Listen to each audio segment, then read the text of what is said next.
Hey everybody, welcome back to Video Math. So, Terra continuing the series on the MiSTer FPGA DE10 Nano project. We got an exciting update for you guys this Sunday evening because just yesterday SRG320 updated the Sega Saturn Core with some major fixes on VDP1 and VDP2, fixing some graphical glitches and improving performance in some games. Before we get too far involved, though, do me a huge favor, go down below, hit like and subscribe, and ring that notification bell. Definitely helps us out. And if you feel so inclined to want to support the channel, we got a Patreon link down below as well. But this is a big update, so we're just going to be focusing on 3 of the most impressive games.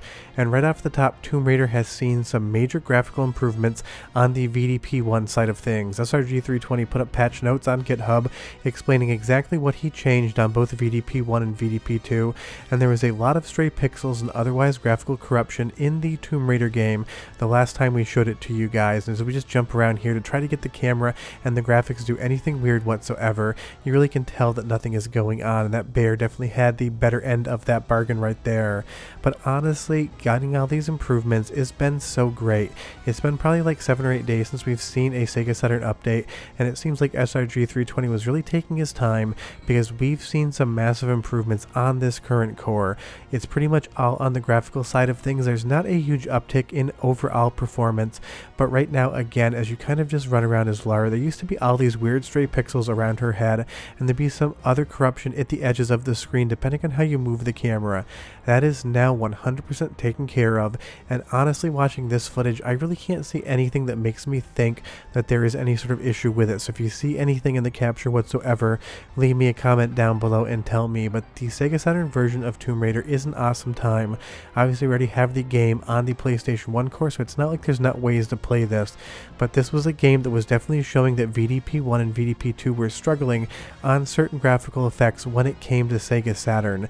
And obviously, if you're not aware, VDP1 and VDP2 are the 2 main graphics chips on the Sega Saturn that are working in conjunction to draw an image and everything else you see on screen. And you'll see here this one sprite of this skeleton wrapped up always seemed even more horror than it should have been for Tomb Raider. As you turn it around, as it rotates, everything just seems to look perfectly fine.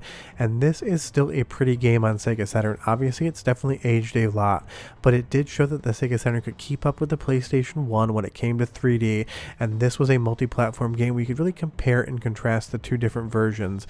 So seeing this cleaned up graphically just means we're getting closer to that finished core on the Sega Saturn side of things. There's still some games that do have some graphical glitches that were not yet fixed on this core, but hopefully in the next one we'll see what happens there. And the great thing is SRG320 always gives us those patch notes, so we always know exactly what's going on in all of the games that have seen improvements.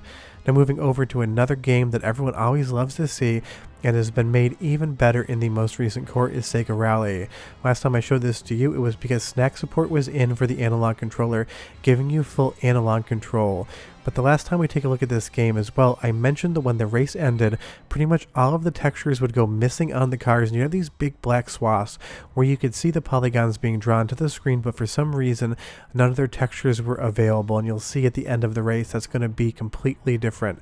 So as far as Sega Rally is concerned on its current performance, with snack support for the 3D analog pad, with the graphical glitches fixed up, this really does seem like a quote-unquote finished game for the Sega Saturn core. If this is doing anything that real hardware doesn't do, I would be very hard-pressed to tell, and honestly, even losing those textures when the race ended didn't affect the fun whatsoever. It was just a problem compared to real hardware, which has been buttoned up here today on this current core. Even all the effects coming out of the back of the tire, that dirt being thrown up looks good, and if I sound slightly off today, the pollen in Chicago is absolutely insane. Kind of feels like the amount coming off the tires in the back there. Been eating Claritin like they are candy, and it still isn't 100% working. But what is 100% working, as far as I can tell, is going to be Sega Rally. You can start playing this today, and as long as you have the 2.9V or the 3.0V RAM modules, you're going to get an excellent performance out of this core. And if you do have the 2.5V, your results definitely may vary. Maybe it'll run, but you won't have any music. And speaking of audio, there have been some small fixes as well. This sounds even better than it did before, so go ahead and listen for 45 seconds and I'll be right back.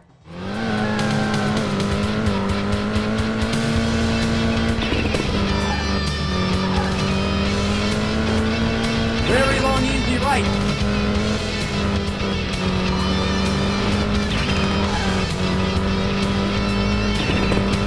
Long easy right, baby.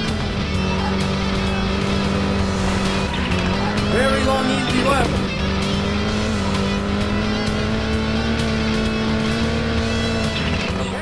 Sounds really good, and honestly, those last little bits of cracking and popping in the core seem to have been completely taken out in this current revision, and even though last time it sounded excellent, every once in a while you could hear a little bit of almost like a popping static in the background. That seems to be buttoned up here as well, and as we just kind of travel through the world of Sega Rally, again, I really don't see anything that isn't working, but the eagle-eyed among you may notice something, so definitely leave me a comment down below. But the bug on GitHub that was involving all of those textures at the end of the race have been completed, and they have been closed out. And if you've never played Sega Rally, somehow I say this every time we test it, it is one of the best Sega Saturn games of all time and one of the most impressive conversions from model to arcade hardware over to Sega Saturn. So seeing that last little bug get fixed up was super huge and important. And just because we use Sega Rally as a reference, I'm sure 10 games that aren't anywhere near as important also had visual glitches fixed because of that bug fix. And honestly, the timer in this game can be absolutely tight. Andy D helped with the captures and he got totally screwed over here. Could have rolled through that, but it just didn't seem to work out. Now, another game that has seen improvements is going to be Panzer Dragoon 2, and every time I try to pronounce the title, people seem to like to talk about the pronunciation, so you're just getting Panzer Dragoon 2 from now on. And this new core fixed up a regression that we saw in a previous core that I don't think I ever actually showcased on a video, because don't forget, as these cores come out, sometimes we have issues with the regressions where something that was working will stop working. So sometimes I will tell you that something seems to be very close to one-to-one with real hardware, and on the next core there will be a regression on that game, and it'll end up having a very obvious glitch or problem that would make you 100% instantaneously realize this was not doing the exact same thing as real Sega Saturn hardware would. And this right here is on the previous core, not the current core as of yesterday afternoon. And you'll see in just a moment as I fade to another shot what the problem was in this regression, because you start episode 2 here running on the ground and then you very quickly take off into the sky to fly around. You'll see all these ships come here, and as we jump off this actual area, you're going to lose the entire texturing. You're not going to have a skybox, you're not going to have a floor, you're just going to see the polygons drawn onto the screen that basically have some sort of canyon here, but everything that VDP1 and VDP2 would be doing to actually draw all the other graphical effects just completely went missing on the previous core. And this is obviously not how the game's supposed to look, even though it is kind of an intriguing look. It's always fun to see when it's not working what it looks like, and honestly, this is a vibe, and I do not hate it whatsoever. But now moving over to the current core that came out this weekend, you'll see the exact same area in the exact same game. The minute we take off from this ledge, all of the ground is there again. This is that infinite plane effect the VDPs could draw, and you obviously have the skybox as well. Every once in a while the skybox isn't going to be perfectly aligned. You might have a line through it, so this still isn't perfect, but you'd be very hard pressed to be able to tell when it stops being perfect. And that's the thing, it's always good to identify where the problems are. They do need to be fixed, but this is so much better of a looking game than it was on the previous core. And if you want to see a long-term test of this game, leave me a comment down below, because I have enough footage to cut its own individual episode, and I do have one for Saga coming up soon that you guys definitely asked for. I'll probably run that maybe Wednesday or Thursday of this week. But you'll see here as we run through this canyon, all of these enemies come out.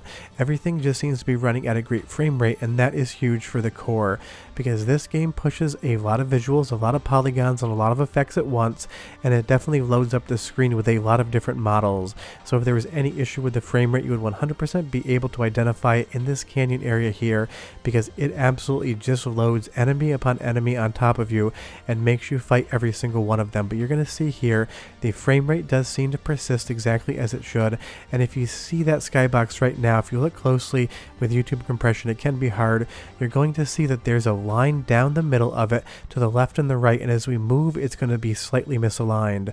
But the nice thing is the audio is definitely improved in Panzer Dragoon 2 as well, so just a 30-second sample this time and I'll be back and show you a little bit more of the game. But enjoy, because it's good.